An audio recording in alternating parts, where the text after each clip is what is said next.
Great. Thank you very much, Senator Britt. I know that Senator Tuttle also wants to say some words on your behalf, and I believe he's on his way. But in the meantime, we're going to go to Senator Graham to talk about Dr. Sinha, who's obviously up for Singapore. Senator Graham. Thank you, Mr. Chairman, and Senator Coons, and to the committee, thanks for having me, and appreciate the birthday wishes. I can't believe I'm 70. So anyway, that's not your problem, that's mine. So Dr. Sinha I've known for years. He's been a friend of President Trump for over a decade, and he is quite a life. He was born in India. He's lost his father in a tragic car accident at the age of 13, and he assumed financial responsibility for his 6 siblings and widowed mother. He went on to graduate medical school in India at age 22.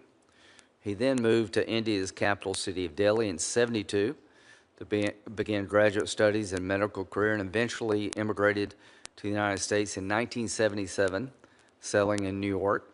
Once in the United States, he started a orthopedic practice for over 40 years, specializing in orthopedic and sports medicine. He sold that practice. He started another practice and had 8 locations throughout New York. Very industrious, talented surgeon and businessman. He has deep ties to the Indo-Pacific region. He's positioned to relate to key stakeholders in the region. Singapore has a very vibrant medical community, a lot of medical tourism, biotech, medical innovation. All of this is right up his alley. I think he'll be a great spokesperson for our country in Singapore. He knows the region and he knows the issues, and I am very honored to introduce him. His wife of 48 years, Dr. Sinha, is a retired anesthesiologist. She was on the NYU faculty, and they have a daughter, son, and 3 grandchildren, and they have truly lived the American dream, and this is a way for him to give back to his country, and I heartily recommend his nomination to be ambassador to Singapore. Thank you. Great. Thank you very much, Senator Graham. Ambassador Blanchard, I understand that Senator Tuttle did get pulled away to something else. And Ms. Guilfoyle, Senator Hagerty is going to say some remarks about you when he has his time for questions. So don't feel left out. Senator Hagerty will be here. Now, what we'll do, before we turn to our panelists for their introductory statements, we'll follow that with a round of 5-minute questions. I will take the opportunity to thank all of our nominees first, however, for your willingness to serve our great country on the world stage, and congratulate all of you on this opportunity. Thank you also to your families, because they serve alongside with you. Ambassador Blanchard, you know that from personal experience. It's been the opportunity I've had as a governor to be able to do trade missions and see our staff overseas, and they do a fantastic job, but they do spend time away from their friends and families, and you will all be doing that to greater or lesser degrees as well. So thank you for your family sacrifices as you're confirmed, should you all be confirmed to these posts. These are not easy jobs. They're critical to ensuring that the United States can advance the interests and security of the American people around the globe. It's vital for our foreign policy that we have confirmed ambassadors in positions of importance. This is something I've heard consistently as I visit with partners and allies around the world.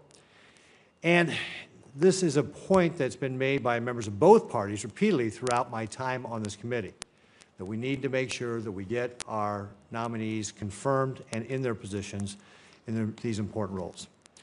Under Chairman Risha's leadership, I'm proud that this committee has prioritized this important responsibility of advancing President Trump's nominees. So far, 43 nominees have had hearings and have been voted on. This is a record pace, and everyone should be proud of that. Disappointingly, though, many of these nominees aren't yet confirmed. This hurts our ability to advance our interests. At a time when we are competing for influence with adversaries like Communist China, we cannot afford to let partisanship get in the way of what's best for our country.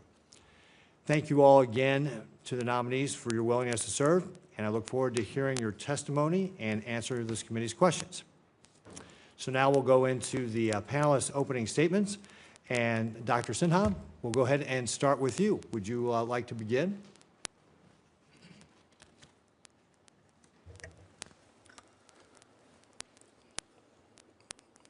Thank you, Senator Graham, although he left, but I just wanted to thank him. Chairman Ricketts and esteemed committee members, I'm humbled to stand before you today.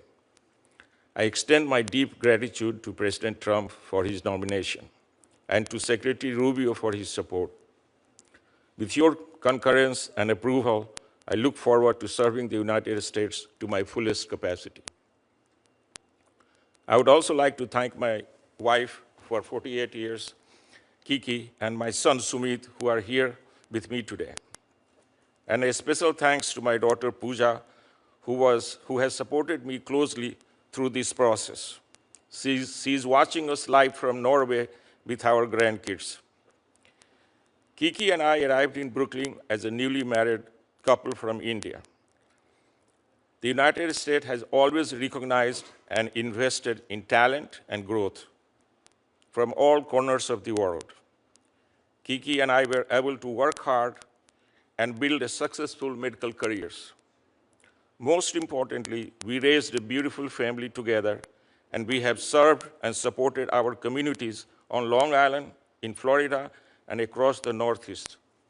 United States is the only country on this planet where such amazing journey and achievements could be possible. We have lived the American dream, and for this, I feel immense gratitude to this nation and to our fellow Americans. United States is an Indo-Pacific nation, and our connection to and interest in the region are deep. I myself was born in India and have a strong understanding and respect for the region's culture, people, and the values.